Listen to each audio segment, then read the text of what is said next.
वासुदेवसुतं देवा कंसचाणूरमर्दनं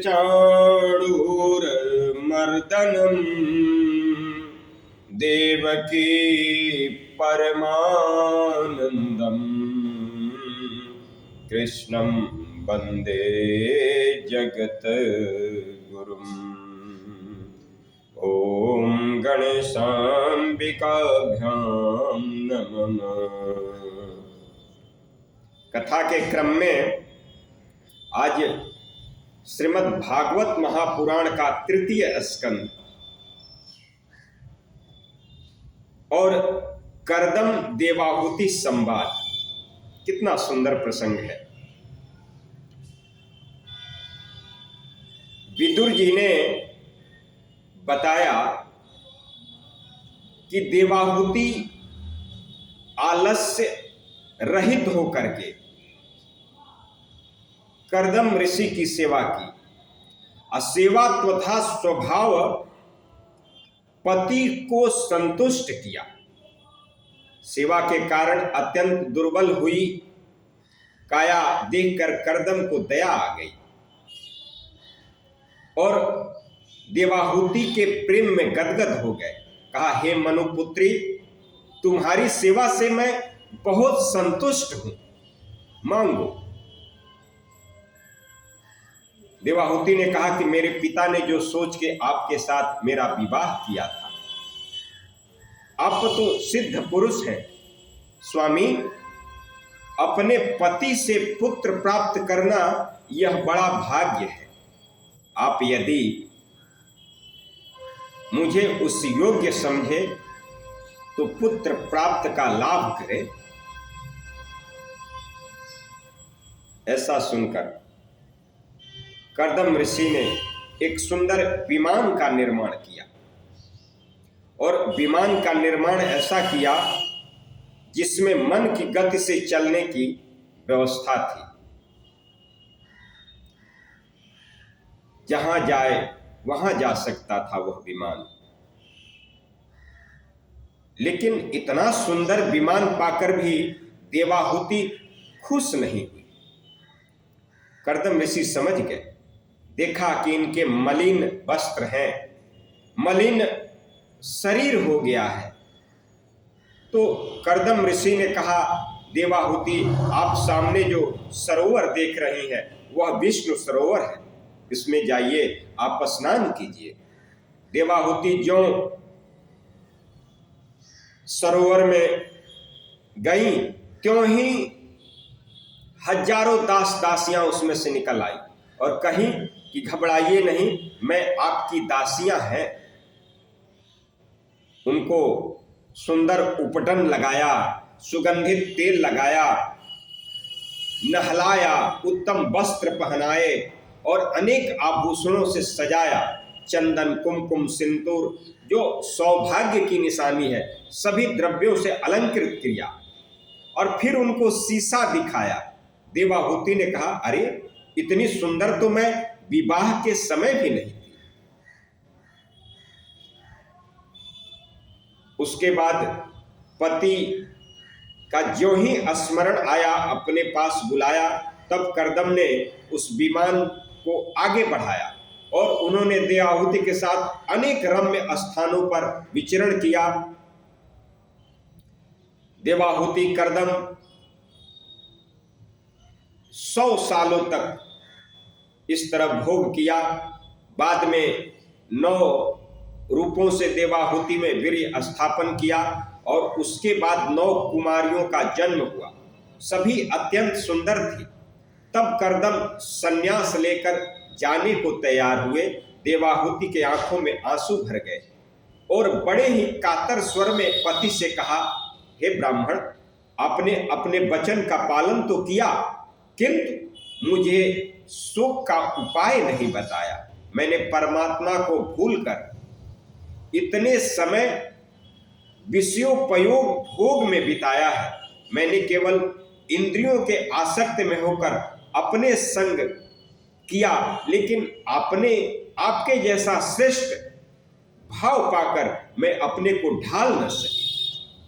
कहती हैं संगो यत ससंत्रे संतो विहितो धिया सैव साधु कृतोनि संगत्वाय कल्पते संगात्वाय कल्पते।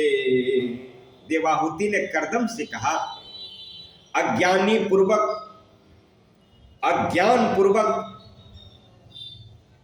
असज्जनों का संग वह संसार का कारण है। संगो हत्स संत्रो विहितो धिया, अज्ञानी पूर्वक जो असज्जनों का संग है वह संसार का कारण है, लेकिन वही साधुओं में किया गया समय, साधुओं के साथ कहा गया जो समय है, साधुओं के साथ भोगा गया जो समय है, वह मोक्ष का कारण है। दूसरे शब्दों में, अब यहां धर्म तो बड़ी कठिन है, धर्म को धारण करने वाला बड़ी कठिन है। वेद कहता है, यतो धर्माय सिंह पुरुष कायरो मृदुभाषिणम् अमृमाया हत्या भुक्त्या झूठम क्लेश विधर्तितम। कहा कि धर्म को धारण करना सिंह हृदय का काम है। जिनका हृदय सिंह के समान है, जिनकी भुजाओं में बल है, वही धर्म को धारण कर सकते हैं। तो देवाहुति कह रही है कि आपके साथ जो मेरा समय बीता वो मैंने सत्कर्म में नहीं बिताया। जिस तरह अज्ञानी पूर्वक असज्जनों का संग संसार का कारण होता है, उसी प्रकार मैंने व्यतीत किया, लेकिन वही समय साधु पुरुषों के साथ मोक्ष का कारण होता है। दूसरे श्लोक में कहती है, नेहयत कर्माय धर्माय विरागाय कल्पते न तीर्थ पदम सेवाय जीवन्नपि मृतो हि स जीवन्नपि मृतो हि स। देवाहुति ने कहा, हे महान ऋषि, इस लोक में जिसका देह कर्म धर्म और वैराग्य का साधन नहीं बना, जो भगवान के पादारविंद की सेवा नहीं करता, वह निसंदेह ही जिंदा होते हुए भी मुर्दा के समान है। दूसरे शब्दों में, जो लोग इस शरीर को पाकर के कर्म धर्म और त्याग नहीं करते, उनका कोई साधन नहीं करते, भगवान के चरणों की सेवा नहीं करते, उनका जीवित रहते हुए भी शरीर मुर्दे के समान है। मुर्दे के पास भी तो हाथ पैर सारा चीज होता है, लेकिन वो चला नहीं सकता। उसी तरह जिन्होंने इस शरीर को पाया और भगवान की सेवा नहीं की, वह शरीर मुर्दों के समान है।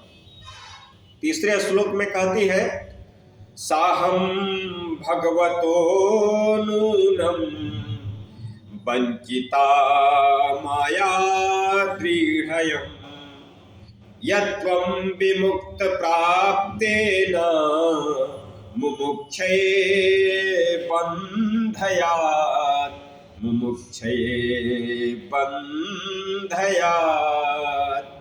देवाहुति ने कहा, हे परमेश्वर, मैं भगवान की माया से ठगी गई। साहम भगवतो नूनाम वंचितम माया दृढ़यम्। कहा, मैं भगवान की माया से ठगी गई प्रभु। मैं जो मुक्ति देने वाले आपको पाकर भी बंधन से छूटने का प्रयत्न नहीं किया। दूसरे अर्थों में यह है कि इस शरीर को पाकर अगर हम बंधन मुक्त होने का कारण नहीं ढूंढे तो क्या ढूंढे। इस तरह श्रीमद् भगवत पुराण का 3य स्कंध देवाहुति कर्दम संवाद अमर संवाद है, और यह हमको ज्ञान देता है कि हमको सद्मार्ग में अपने समय को लगाना चाहिए। यह कथा कैसी लगी आप जरूर देखें। ओम नमः पार्वती पते हर हर महा